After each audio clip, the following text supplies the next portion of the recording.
bringing joy and hope to the nation, one step at a time. Captain Tom is a World War II veteran who became a national hero during the height of the pandemic. For 4 months, the rain and wind and mist sweep in from the Bay of Bengal. Captain Tom Moore is about to reach his goal, 100 laps of the garden. But as time has unfolded, his legacy has been slowly chipped away by the actions of his family. So how did this geriatric war veteran walking in his garden result in millions of pounds, lies and a media frenzy that honey-trapped the entire country? Phat, P-H-A-T, pretty hot and tempting.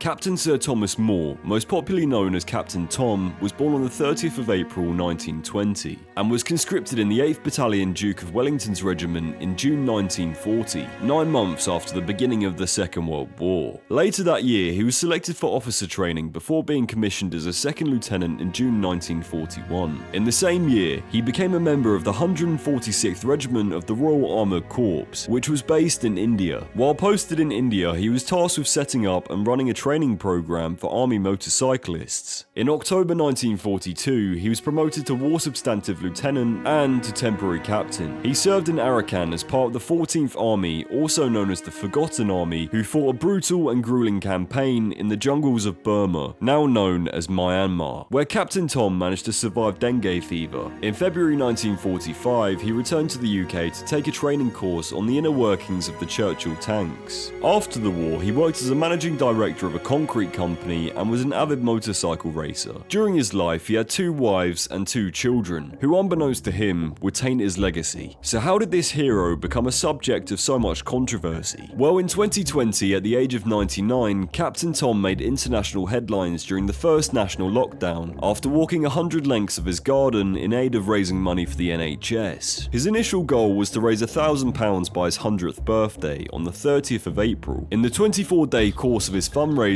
he made many media appearances and became a household name in the UK, earning a number of accolades and attracting over £1.5 million in individual donations. He would go on to receive the BBC Sport Personality of the Year award and performed in a cover version of the song You'll Never Walk Alone, with the proceeds going to the same charity. The single topped the charts, making him the oldest person to achieve a UK #1. On the morning of Captain Tom's 100th birthday, the total amount raised by his walk passed £30 million. And by the time the campaign closed at the end of that day, it had increased to 32.79 million, worth almost 39 million with expected tax rebates. His birthday was celebrated going the whole patriotic 9 yards, including flypasts from the Royal Air Force, 150,000 birthday cards, including one from the Queen, and was appointed as an honorary colonel of the Army Foundation College. Looking back, it's hard to picture how iconic this man had become. It was every middle-aged British person's charitable wet dream. Bear in mind, this was a time when the government convinced people that banging on pots and pans outside their front door every Thursday at 8 PM was going to help the NHS. Captain Tom was everywhere. People were making bed sheets, clothing items, and even bongs featuring the veteran's face. In June 2020, the Captain Tom Foundation was established, declaring to recognise and raise money for organisations supporting the elderly in the UK. And on the 17th of July 2020, he was personally knighted by Queen Elizabeth at Windsor Castle. On the 27th of November 2020, Captain Tom launched his own branded gin, with all proceeds going to his foundation, as well as the gin sales. On top of this, on the 11th of December 2020, British Airways gave him and his family complimentary flights to Barbados, after he allegedly stated that his bucket list was to visit the Caribbean and see India for one last time. While on his trip, he tweeted a message stating, "Enjoying a beautiful family day in the Barbados sunshine. Not to be harsh, but I'm not gonna lie, when I saw this on the news at the time, I kind of knew this was gonna be a wrap for the guy. Flying to the other side of the world with an incredibly elderly man during the height of a pandemic, it's never gonna end well, is it?" After returning back to the UK from his Barbados trip, Captain Tom had not been seen in public, and on the 31st of January, it was announced that Captain Tom was being treated for coronavirus after contracting pneumonia. He then sadly passed away on the 2nd of February with his family by his side. In a statement from his daughters, Hannah Ingram-moore and Lucy Lucy Texeria stated, "It is with great sadness that we announce the death of our dear father, Captain Sir Tom Moore. We are so grateful that we were with him during his last hours of his life. We spent hours chatting to him, reminiscing about our childhood and our wonderful mother. We shared laughter and tears together. The last year of our father's life was nothing short of remarkable. He was rejuvenated and experienced things he only ever dreamed of. Whilst he had been in so many hearts for just a short time, he was an incredible father and grandfather and will stay in our hearts forever. The care our father received from the NHS and carers over the last few weeks and years of his life has been extraordinary. They have been unfalteringly professional, kind and compassionate, and have given us many more years with him than we ever would have imagined." After the unfortunate death of Captain Tom, Moore's daughter, Hannah Ingram-Moore, and her husband, Colin, became trustees of the charity in February 2021. In March of the same year, the charity proposed employing Hannah on a salary of £60,000 per year for 3 days a week's work, and then revised the proposal to appoint Hannah as a full-time CEO on a salary of £100,000. However, this was turned down by the Charity Commission for England and Wales in July, as it was not reasonable or justifiable. A month later, the Commission permitted the charity to appoint her as an interim CEO on a salary of £85,000 a year for a maximum contract of 9 months. In the charity's first year, the Captain Tom Foundation spent £240,000 on management and fundraising costs, while only £160,000 was given away in charitable grants. During that year, payments of £38,000 were made to Matrix Group Limited for a website, photography, office, phone costs, and third-party consultancy costs. The Matrix Group Limited is a company that is owned by Hannah and her husband.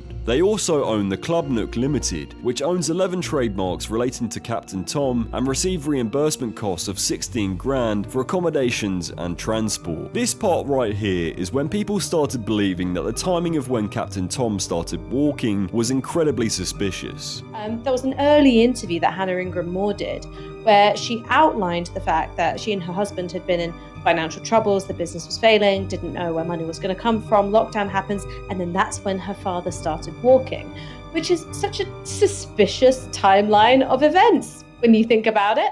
However, during 2021, Hannah Ingram-Moore helped judge award ceremonies which featured the foundation and was paid thousands in appearance fees to the Matrix Group instead of the Captain Tom Foundation. In February 2022, the Charity Commission announced it would review the charity's accounts and subsequently opened a statutory inquiry into the charity due to questions regarding its financial relationship with the Ingram-Moore family. Now, if you didn't think this story could get any more hilarious, then buckle in. In July 2023, the Ingram-Moore family was ordered to demolish an unauthorised spa building at their Grade 2 listed home in Bedfordshire. The quote, Captain Tom Foundation building had allegedly been intended to be used by the foundation, but plans for the partially constructed building were revised to contain a pool, shower, toilets, and a kitchen. Not bad. Who wouldn't want a spa in their garden? Independent trustees of the Captain Tom Foundation said they were at no time aware of the planning permissions sought by the Ingram-Moores. As a result, the charity stopped taking donations pending the findings of the Charity Commission's inquiry. On the 12th of October 2023, during an interview with Piers Morgan, it was revealed that Hannah Ingram-Moore admitted to keeping £800,000 from the 3 books her father wrote before he died, despite the prologue of one of the books stating that the money would go to the charity. So Hannah, the question I guess about the books is, people will say, well, the books are based on his fame which came from the charity walks. Why has that money not gone to charity? These were my father's books, and it was honestly such a joy for him to write them, but they were his books. The deal was done, he had an agent, and the agent and he worked on that deal. They were Captain Tom's books, and his wishes were that that money would sit in Club Nook, and in the end... for you to keep?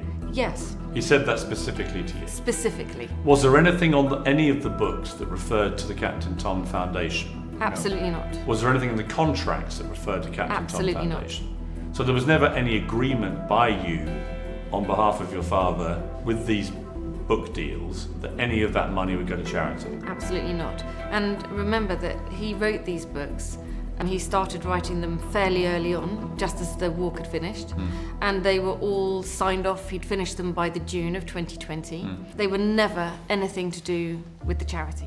Captain Tom represented or encapsulated the Blitz spirit that this country loves to romanticize about. He was used as a pawn by the government and media to gloss over the fact that billions were being circle-jerked around to friends of friends in Parliament, usually in exchange for the deaths of thousands due to negligence. But this is Britain, and if anything, we should be proud that we get so easily distracted from important issues in order to fetishize our Britishness. We essentially watched an old bloke in his garden get celebrated despite the fact the money raised is now being used to fund underwater jets to stimulate the Ingram-Moore's private parts. Was Captain Tom raising all that money for charity a good thing? Of course it was, but we love eccentric characters who step out of their usual environment. I guess for me, it's just the hypocrisy that I find the funniest thing about all of this. The money raised was to help elderly people, and everyone rallies behind and gets patriotic as soon as a Spitfire flies over, but in reality, your nan is probably dying alone in a rundown care home.